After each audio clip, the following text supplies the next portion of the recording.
Let's mic देश का मिजाज साउथ।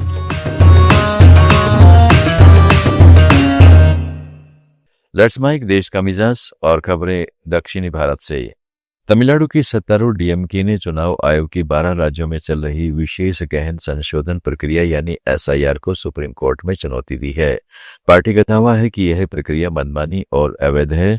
ये मतदाताओं के राजनीतिक अभिव्यक्ति के अधिकार का उल्लंघन करती है और बिहार की तरह बड़े पैमाने पर मतदाताओं को वंचित करती है। पार्टी का कहना है कि घर घर जाकर फॉर्म बांटना और बिना दस्तावेज उसे जमा कराने पर नाम हटाना जनप्रतिनिधित्व अधिनियम में वर्णित नहीं है। आधार को शामिल करने के बावजूद राशन कार्ड और वोटर आईडी जैसे सामान्य दस्तावेज स्वीकार नहीं किए जा रहे। डीएमके ने चेतावनी दी है कि दिसंबर से जनवरी तक की छोटी अवधि में अपील का अधिकार व्यवहारिक रूप से समाप्त हो जाएगा, जिससे लाखों मतदाता आगामी चुनाव से बाहर हो सकते हैं। तमिलनाडु के अन्ना डीएमके के बागी विधायक पीएच मनोज पांड्या ने चेन्नई में मुख्यमंत्री एमके स्टालिन की मौजूदगी में सत्तारूढ़ डीएमके का दामन थाम लिया। उन्होंने एक दिन पहले विधायक पद से इस्तीफा देने की घोषणा की थी। उन्होंने कहा कि अन्ना डीएमके अब एमजीआर और जयललिता वाली पार्टी नहीं रही, यह बीजेपी की तमिलनाडु शाखा की तरह काम कर रही है। त्रिवीर आंदोलन के सिद्धांतों को केवल डीएमके ने जीवित रखा है। पांडियन पन्नीर सेल्वम गुट के माने जाते हैं। कर्नाटक के मुख्यमंत्री सिद्धरामैया ने संकेत दिया है कि बिहार विधानसभा चुनाव के बाद कैबिनेट में बड़ा फेरबदल होगा और इसके लिए केंद्रीय नेतृत्व से चर्चा होगी। मैसूर हवाई अड्डे पर मीडिया से बातचीत में उन्होंने कहा है कि 10 से 12 मंत्रियों को हटाकर नए चेहरों को जगह मिल सकती है। हालांकि अंतिम फैसला हाईकमान का होगा। सिद्धरामैया 15 नवंबर को दिल्ली जाएंगे और राहुल गांधी और मल्लिकार्जुन खड़गे से बातचीत करेंगे। कर्नाटक के हुबली में सैकड़ों ऑटो रिक्शा चालकों और मालिकों ने रैली निकालकर ओला, उबर यात्री और रैपिडो जैसी ऑनलाइन राइड बुकिंग ऐप्स पर दूसरे दर्जे के शहरों में प्रतिबंध लगाने की मांग की है और उन्हें केवल राज्य की राजधानी बेंगलुरु तक सीमित रखने का आग्रह किया है।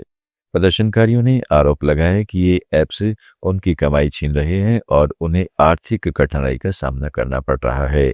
चालक पहले कित्तूर चेन्नम्मा सर्कल पर इकट्ठा हुए और फिर हुबली के बाहरी इलाके कब्बूर में क्षेत्रीय परिवहन कार्यालय तक रैली निकाली। आंध्र प्रदेश के नकली शराब मामले में आबकारी विभाग ने पूर्व मंत्री और वाईएसआर सीपी नेता जोगी रमेश और उनके भाई जोगी रामू से 10 घंटे से ज्यादा पूछताछ के बाद विजयवाड़ा की अदालत में पेश किया। अतिरिक्त मजिस्ट्रेट ने उन्हें 10 दिन की न्यायिक हिरासत में भेज दिया। अब पुलिस ने आगे पूछताछ के लिए 10 दिन की कस्टडी मांगी है। दोनों को रविवार सुबह गिरफ्तार किया गया था। आरोप है कि ये एक सिंडिकेट के जरिए 4 साल से ज्यादा समय से तेलंगाना से खरीदी गई नॉन ड्यूटी पेड लीकर मिलाकर नकली शराब बनाकर बेच रहे थे। इससे राज्य को 9 करोड़ रुपए का नुकसान हुआ है। तेलंगाना के करीमनगर जिले के थिम्मापुर मंडल में राजीव राहदारी पर सुबह हैदराबाद से करीमनगर जा रही तेलंगाना रोडवेज की सुपर लग्जरी बस ने धान से लदे ट्रैक्टर ट्रेलर को ओवरटेक करने के प्रयास में पीछे से टक्कर मार दी। इसमें बस के 27 यात्री चालक और ट्रैक्टर चालक समेत 28 लोग घायल हो गए। सभी घायलों को तुरंत सरकारी अस्पताल पहुंचाया गया, जहां प्राथमिक उपचार के बाद एक को छोड़कर बाकी को छुट्टी दे दी गई। ट्रैक्टर पलटने और धान सड़क पर बिखर गया। यह हादसा चेवला में सोमवार को हुए बस ट्रक हादसे के एक दिन बाद हुआ, जिसमें 19 लोगों की मौत हो गई थी।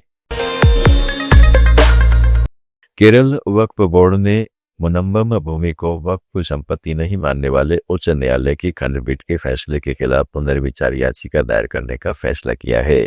पिछले महीने जस्टिस सुश्रुत अरविंद धर्माधिकारी और जस्टिस वीएम श्याम कुमार की पीठ ने राज्य सरकार की याचिका पर यह फैसला सुनाया था, जिसमें एकल पीठ के उस आदेश को चुनौती दी गई थी जिसमें मुनम्बम मामले की जांच के लिए आयोग गठन का फैसला रद्द किया था। वक्फ बोर्ड का कहना है कि यह फैसला ऐतिहासिक दस्तावेजों और कानूनी स्थिति को नजरअंदाज करता है। देश का मिजाज में फिलहाल इतना ही। जुड़े रहिएगा लेट्स माइक के साथ।